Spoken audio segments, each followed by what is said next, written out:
Olá, bem-vindos a mais uma análise aprofundada.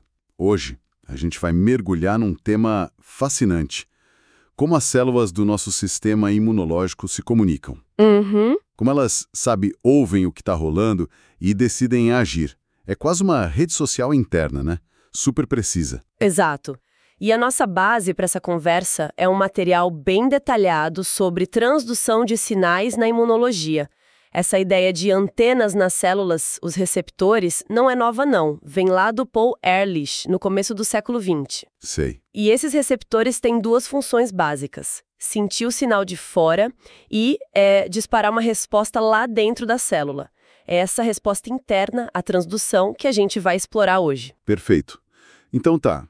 Como que um sinal externo se transforma numa ação interna, na prática? Bom, geralmente começa com uma molécula sinalizadora, que a gente chama de ligante, se encaixando no receptor que está lá na membrana da célula. Certo. Esse encaixe é tipo um gatilho. Ele inicia uma sequência de reações químicas lá dentro. É uma cascata bioquímica. Uma cascata. Isso. Muitas vezes tem uma primeira fase no citoplasma, onde proteínas são modificadas, sabe? E depois uma fase no núcleo, onde fatores de transcrição são ativados para ligar ou desligar genes. Ah, então muda o comportamento da célula a longo prazo. Pode mudar. Mas olha, a resposta nem sempre mexe nos genes. Às vezes é algo mais rápido, tipo fazer a célula se mover ou liberar alguma substância. Pode levar a célula a ganhar funções novas, se diferenciar, multiplicar. Ou até morrer de forma programada. Entendi. E parece que um processo chave nisso tudo é a tal da fosforilação. O que é isso exatamente? Imagina um interruptor. A fosforilação é basicamente isso: adicionar um grupo químico pequeno, um fosfato, numa proteína. As tirosinoquinases são estrelas. Elas colocam um fosfato no aminoácido chamado tirosina. Super importantes, especialmente para linfócitos T e B. E imagino que tenha como desligar esse interruptor também, né? Senão vira bagunça. Com certeza. Aí entram as fosfatases. Elas fazem o contrário, tiram o fosfato. Ah, tá. Essa dupla, quinase ligando e fosfatase desligando, permite um controle super fino dos sinais. E não é só fosfato que entra na jogada. Ah, não? O que mais? Tem a ubiquitinação, por exemplo.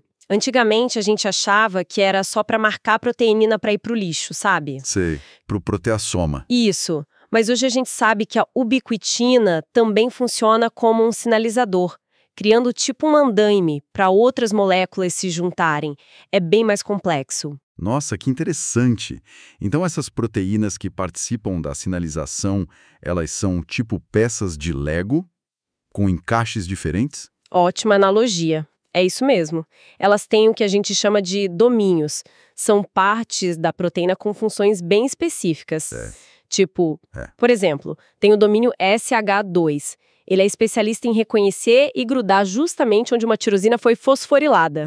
Já o domínio SH3, ele prefere se ligar em regiões da proteína que são ricas em outro aminoácido, a prolina. E tem outros, como o pH, que reconhece lipídios na membrana. Esses domínios garantem que as peças se encaixem na ordem certa, sabe? Como numa linha de produção. Faz sentido. E tem umas peças que o material chama de proteínas adaptadoras. Elas não são enzimas, né? Mas parecem cruciais. Essenciais. Pensa nelas como réguas de tomada, ou hubs de conexão. Hubs? Isso. Elas não têm atividade enzimática própria, mas usam seus vários domínios, seus encaixes, para juntar as enzimas certas, no lugar certo, na hora certa. Tipo a LAT ou a SLP76 nas células T. Ah, já ouvi falar delas. Ou a SLP65 nas células B. Quando uma dessas adaptadoras é ativada, geralmente por fosforilação também, ela vira um ponto de encontro, um centro organizador que garante que o sinal flua eficientemente para a próxima etapa. É um jeito bem inteligente de montar a maquinaria de sinalização só quando precisa. Muito legal. Falando em organização, o texto dá um destaque para um código que muitos receptores imunes usam, os ITANs e os ITINs. Que são esses? São sequências curtinhas de aminoácidos, tipo um código de barras mesmo, que ficam nas caudas dos receptores, dentro da célula, ou em proteínas que andam junto com eles. Certo. ITAM significa motivo de ativação baseado em tirosina. Quando as tirosinas que estão nesse ITAM são fosforiladas pelas primeiras quinases que chegam ali, as da família SRC, ele vira um ponto de atração. Atração para quê? Para outras quinases, da família SAIC ou ZAP70. Essas quinases que são atraídas vão amplificar o sinal e ativar a célula. É o sinal de ligar. Entendi. E o ITIM, imagino que seja o oposto, o freio. Exatamente. ITIM é o motivo de inibição. Quando a tirosina dele é fosforilada, em vez de chamar quinases que ativam, ele recruta as fosfatases. Ah, as que desligam. Isso, as fosfatases chegam e tiram os fosfatos que estavam ativando os sinais. É o freio mesmo, o sinal de desligar ou diminuir. E que tipo de receptor usa esse sistema? Muitos. Os receptores de antígeno das células T, ou TCR, e das células B, o BCR, usam ITANs para ativar receptores que se ligam a anticorpos, os FCR, em várias células como mastócitos e células NK também. E as próprias células NK são um exemplo ótimo. Elas têm receptores ativadores, com ITANs, e receptores inibidores, com ITINs. Isso permite que elas decidam se atacam ou não uma célula-alvo num equilíbrio bem delicado. Que sistema elegante. Um código simples para ligar e desligar. E como isso funciona na prática, assim? Quando um linfócito T ou B encontra o antígeno dele, parece que tem um roteiro básico, né? Sim, a coreografia inicial é bem parecida tanto para o TCR quanto para o BCR. É quase um padrão.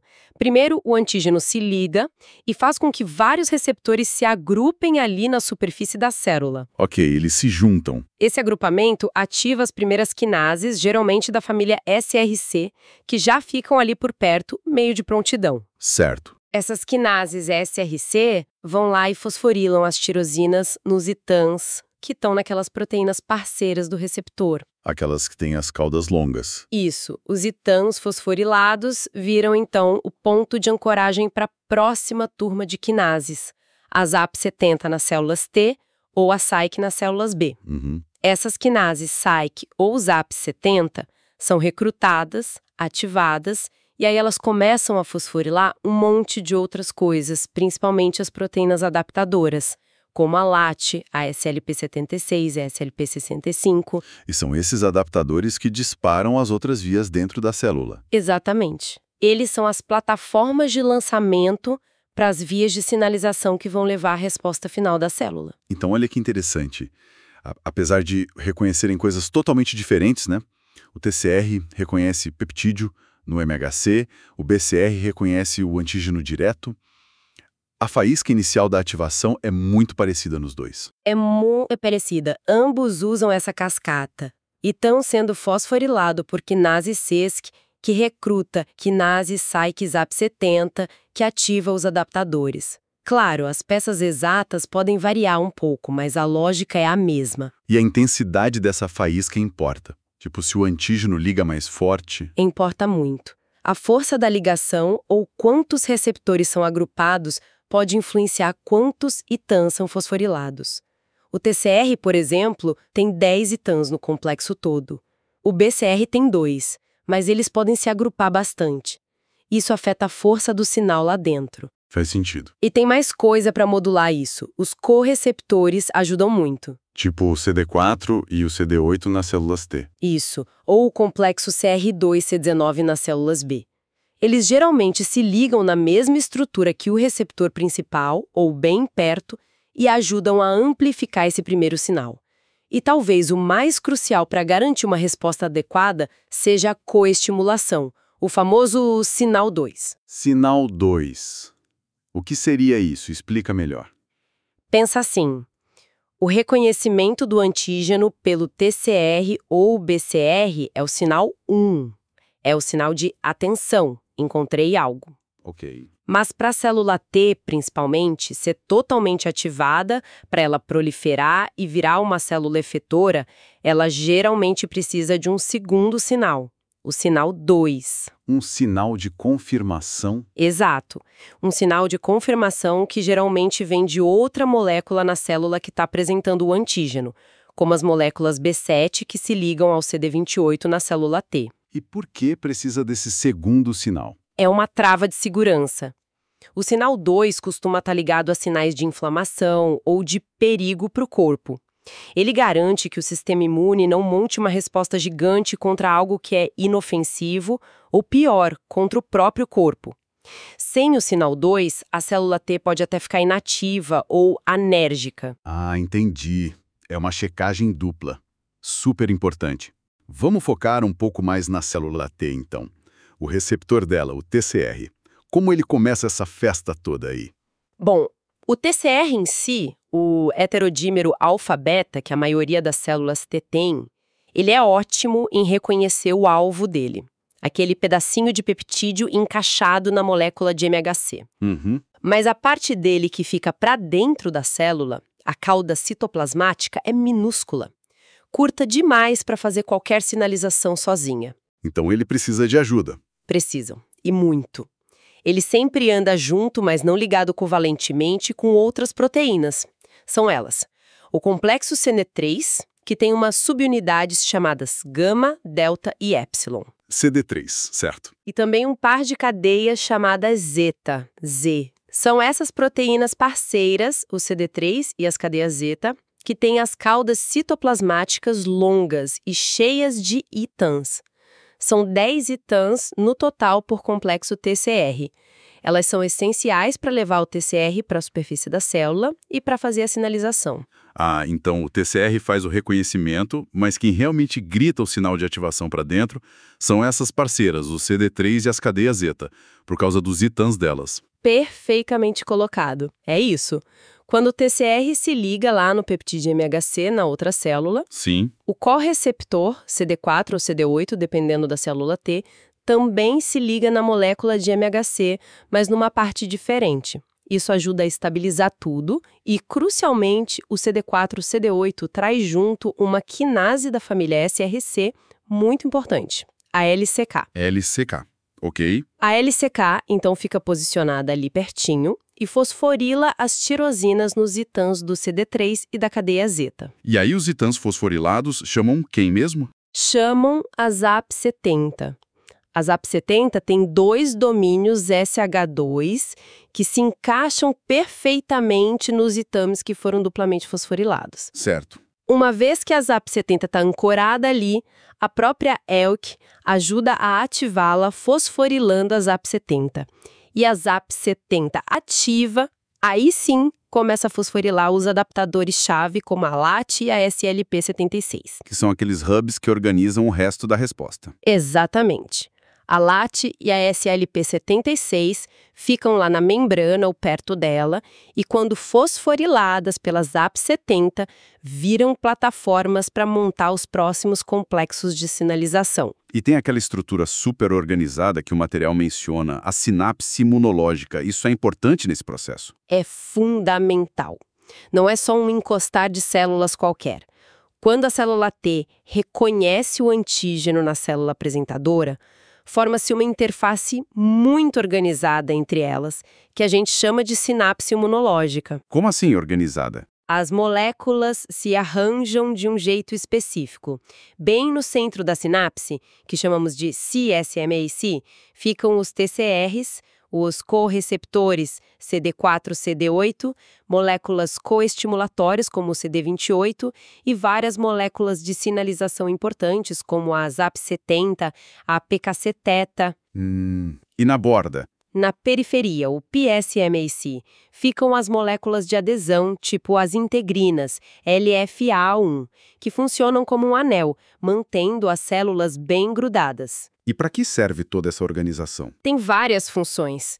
Primeiro, estabiliza o contato por tempo suficiente para a sinalização acontecer, o que é importante porque a ligação do TCR com o peptídeo MHC individualmente pode ser fraca. Segundo, concentra toda a maquinaria de sinalização num lugar só, aumentando a eficiência. Terceiro, pode direcionar a secreção de coisas pela célula T, como citocinas ou grânulos citotóxicos, bem na direção da célula-alvo. E também ajuda a regular o processo, controlando quanto tempo os receptores ficam ativos antes de serem desligados ou reciclados. É um verdadeiro centro de comando e comunicação. Uau, muito sofisticado. Bom, então, a partir daqueles adaptadores, LAT e SLP76, lá na sinapse, para onde o sinal vai dentro da célula T? Quais são as principais avenidas? Olha, as vias se ramificam bastante, mas a gente pode destacar 3 grandes avenidas de sinalização que saem dali. Uma é a via das MAP quinases. MAP significa proteína quinase ativada por mitógeno. É uma cascata de quinases. Outra cascata. Sim, uma quinase ativa a próxima, que ativa a próxima, e o resultado final importante aqui é a ativação de fatores de transcrição lá no núcleo, especialmente um chamado AP1. O AP1 é crucial para ligar genes de ativação da célula T, como o da interleucina 2 e L2. Ok, via das MAP quinases levando a AP1. Qual a segunda? A segunda grande via é a do cálcio e da PKC. A latifosforilada recruta uma enzima chamada PLC-gama1. PLC-gama1. Isso. A PLC-gama1 quebra um lipídio da membrana, o PIP2, em 2 moléculas sinalizadoras, IP3 e DAG. IP3 e DAG. O IP3 vai até o reservatório de cálcio dentro da célula, o retículo endoplasmático, e abre os portões. O cálcio sai para o citoplasma.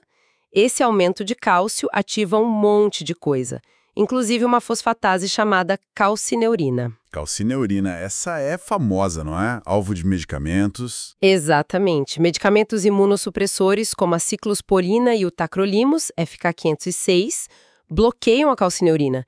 E por quê? Porque a calcineurina ativa um fator de transcrição super importante chamado NFAT. NFAT. Ok. E o DAG, o outro produto da PLC-gama1? O DAG fica lá na membrana e ajuda a ativar outra família de quinases, as proteínas quinase C ou PKC. Nas células T, uma isoforma chamada PKC-teta é especialmente importante.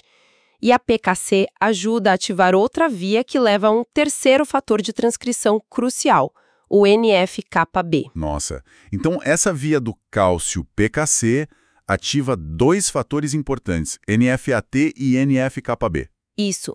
E a terceira grande avenida? É a via da PI3 quinase. Essa enzima, a PI3K, também é recrutada ali perto dos adaptadores e ela produz um lipídio sinalizador na membrana chamado PIP3. PIP3. Esse PIP3 serve como ponto de ancoragem para outras proteínas que têm domínio pH, lembra? Uma delas é uma quinase chamada ACT. A ACT é fundamental para promover a sobrevivência da célula T ativada e também influencia o metabolismo dela. Metabolismo, você mencionou isso antes, achei curioso. Célula T ativada muda o jeito de usar energia? Muda radicalmente. É um dos achados mais interessantes dos últimos anos na imunologia. Células T em repouso são bem eficientes, usam a respiração celular, a fosforilação oxidativa para tirar o máximo de ATP, energia, da glicose. O normal, né? Sim, mas quando elas são ativadas, elas viram a chave. Elas passam a consumir glicose loucamente e a usar principalmente a glicólise, mesmo que tenha oxigênio disponível. É o chamado efeito Warburg, ou glicólise aeróbica. A T ativada não precisa só de energia, ela precisa de blocos de construção. Ela precisa se multiplicar muito rápido, uma célula pode gerar milhares em poucos dias, e precisa produzir um monte de proteínas, como citocinas.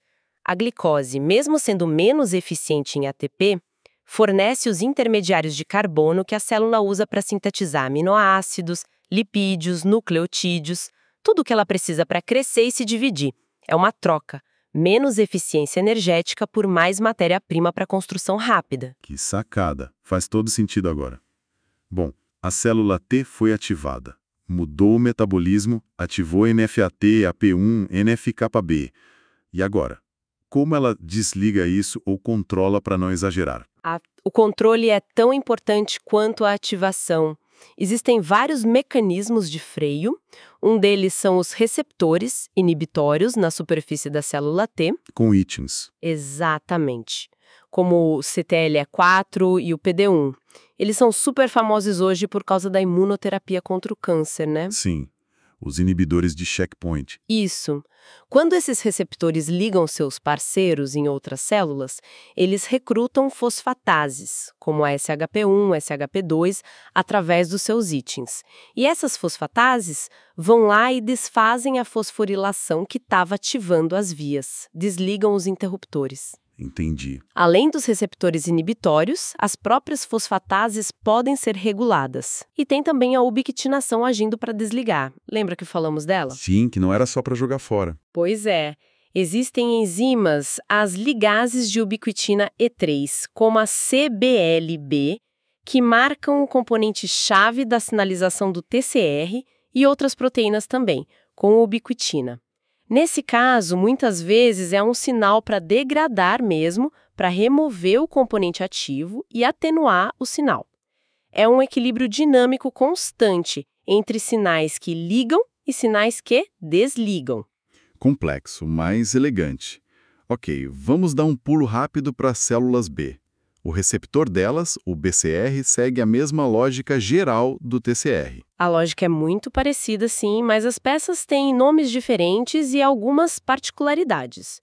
O BCR é, na verdade, uma molécula de anticorpo, imunoglobulina IG, que fica presa na membrana da célula B, geralmente IgM ou IgD nas células B virgens. E ele também tem cauda curta e precisa de parceiros. Também, as caudas da própria IG de membrana são mínimas. A sinalização depende totalmente de duas proteínas parceiras que andam sempre juntas com o BCR, a IG-alfa, IgA, e a IG-beta, IgB. Ah, IG-alfa e IG-beta. Isso. Elas estão ligadas entre si por pontes de sulfeto e cada uma delas tem um íton na sua cauda citoplasmática. São elas que fazem o trabalho pesado da sinalização inicial e também são essenciais para levar a molécula de IG para a superfície da célula B. Ok. E a ativação? Começa igual, com o antígeno agrupando os BCRs? Exato. O antígeno, especialmente se ele tiver vários pontos de ligação multivalente, consegue cruzar ou agrupar vários BCRs na membrana. Isso aproxima as quinases da família SRC, que estão ali na célula B. Aqui são importantes a Lin, a Fine e a Blanc. Certo. SRC de novo. Essas quinases SRC fosforilam os ítons da IG-alfa e da IgB. E quem é recrutado para os ítons fosforilados na célula B? Não é a ZAP70. É a? SAIC. É a SIC. Parente próxima das AP70. Mas é a SIC que faz o trabalho nas células B. A SIC é recrutada, ativada, e aí ela fosforila o adaptador-chave da célula B, que é o SLP65, também chamado de BLNK. SLP65 ou BLNK. Ok. E a célula B ela também tem um correceptor para dar um up no sinal, como o CD4 ou CD8 da célula T? Tem sim. E é um sistema muito bacana que conecta a imunidade adaptativa com a inata. É um complexo formado por 3 proteínas, CR2, também chamado CD21, CD19 e CD81. CR2, CD19, CD81. E como ele funciona? O CR2 é um receptor para fragmentos do sistema complemento, especificamente o C3d. O sistema complemento é parte da imunidade inata e muitas vezes marca patógenos ou complexos imunes com esses fragmentos. Então, se o antígeno que a célula B reconheceu pelo BCR também estiver decorado com C3d, o CR2 pode se ligar nesse C3d ao mesmo tempo. Ah, uma ligação dupla. Exato. O BCR liga no antígeno e o correceptor CR2 liga no C3 grudado no mesmo antígeno. Isso traz o complexo do correceptor, especialmente a molécula CD19, para perto das quinases que foram ativadas pelo BCR. E aí? A CD19 é fosforilada por essas quinases. E a CD19 fosforilada é um ponto de recrutamento potentíssimo para a PI3 quinase, aquela via da sobrevivência e metabolismo. Ah, então isso amplifica muito o sinal do BCR. Amplifica demais. É uma forma muito eficiente de dizer para a célula B: olha, não só você reconheceu esse antígeno, mas o sistema inato, complemento, também já identificou isso aqui como algo importante e perigoso. É uma integração muito elegante. Realmente, e as vias de sinalização que saem do adaptador SLP65BLNK na célula B são as mesmas que a gente viu na célula T? MAP quinase, cálcio PKC, PI3K? São muito parecidas. A lógica é a mesma, ativar fatores de transcrição, mas às vezes usam primos das enzimas da célula T. Como assim? Por exemplo, também ativam MAP quinases que levam ao AP1. Também ativam a via do cálcio PKC, que levam ao NF-AT via calcineurina e ao NF-κB. Mas a enzima PLC que usam geralmente é a isoforma PLC gama 2, não a gama 1 da célula T. E a PKC importante é a PKC beta, não a teta. Pequenas diferenças, mas o resultado final nos fatores de transcrição é similar. E a via da PI3 quinase? Também é ativada, levando à ativação da ACT. E na célula B, essa via também ativa uma outra quinase chamada BTK, quinase de tirosina de Bruton. A BTK é meio que a análoga da ITK na célula T. BTK. Esse nome é familiar também. Sim, porque existem medicamentos inibidores de BTK como o ibrutinib, que são muito importantes hoje no tratamento de algumas leucemias e linfomas de células B. Eles funcionam bloqueando essa via de sinalização essencial para a célula B. Entendi. Então, no fim das contas, o resultado na célula B também é ativar aqueles fatores de transcrição-chave, AP1, NF-AT, NF-κB. Exatamente, para a célula B poder proliferar, se diferenciar em plasmócito, que é a fábrica de anticorpos, ou em célula de memória. Perfeito. Bom, a gente falou muito de antígeno, mas as células imunes se falam muito usando outras mensagens, as citocinas, né? Como funcionam os receptores para elas? A sinalização é diferente da sinalização do TCR e BCR, mas também segue alguns padrões. Receptores de citocina geralmente também precisam se agrupar quando a citocina se liga para poderem sinalizar. Existem várias famílias desses receptores, mas duas vias de sinalização intracelular são super importantes e comuns para muitas citocinas. Quais são? A primeira é a via JAK-STAT. JAK-STAT. Isso, usada por muitas citocinas importantes para hematopoese e imunidade, as famílias tipo 1 e tipo 2 de receptores. O receptor em si não tem atividade de quinase, mas ele vive associado a quinases de uma família chamada JAK, Janus quinases. Janus, como o deus romano de duas caras? Exato, o nome vem daí.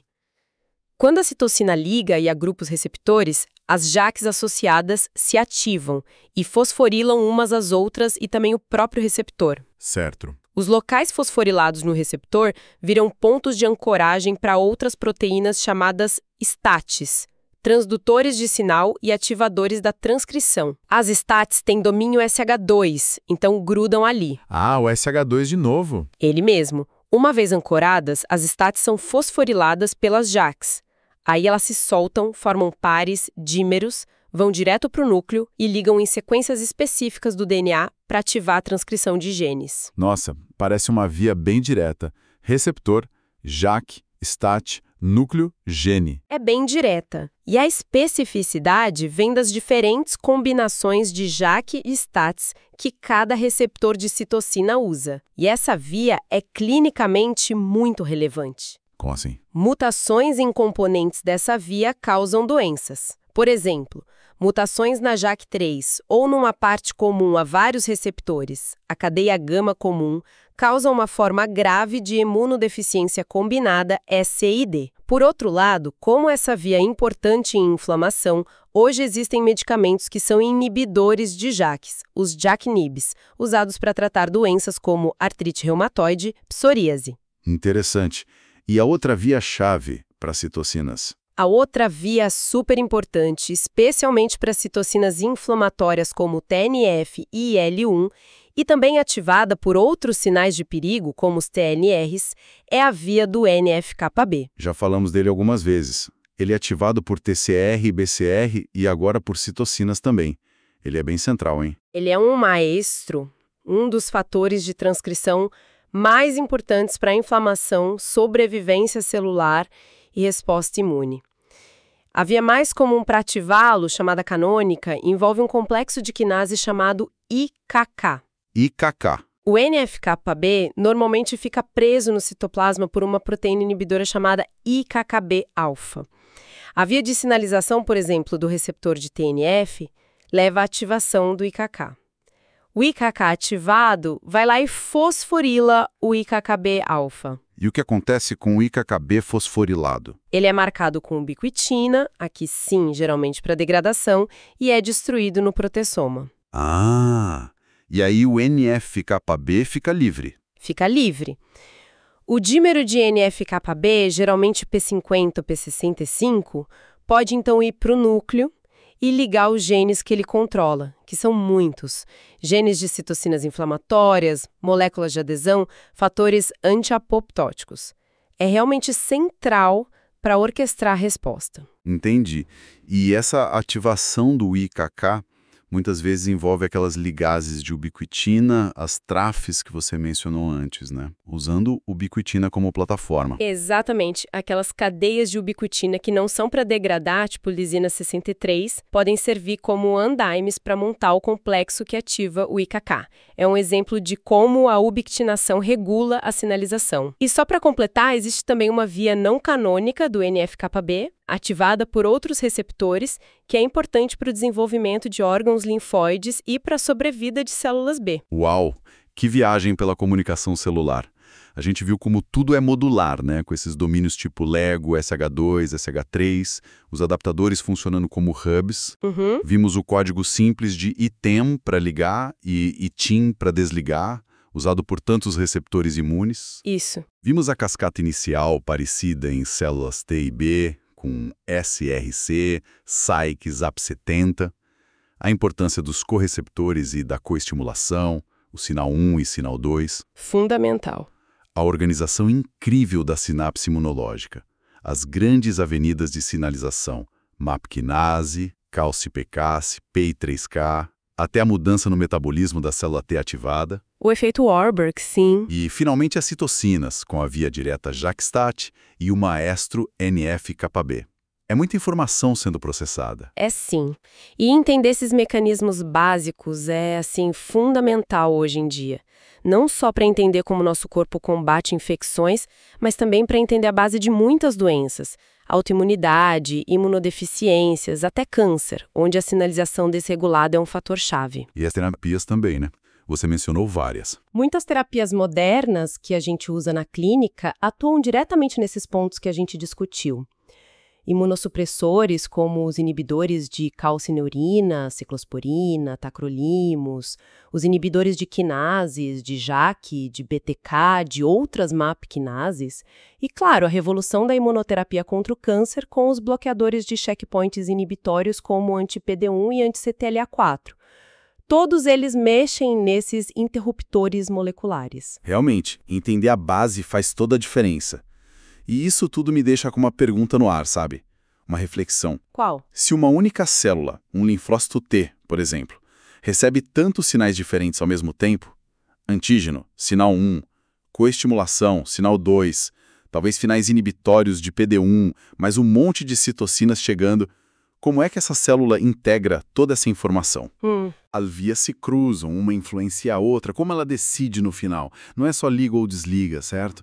É decidir qual tipo de resposta dar, qual programa rodar, se vai virar uma célula TH1, TH2, TH17, TREG. Como essa integração tão fina, essa decisão tão específica realmente acontece lá dentro, com todas essas vias conversando ao mesmo tempo? Fica aí pra gente pensar, né? Fica a reflexão. É uma das grandes áreas de pesquisa ainda hoje entender essa integração de sinais em nível de sistema dentro da célula. Bom, e com essa questão instigante, a gente encerra essa nossa análise aprofundada de hoje. Foi ótimo conversar sobre isso. Igualmente. E muito obrigado a quem nos acompanhou. Até a próxima!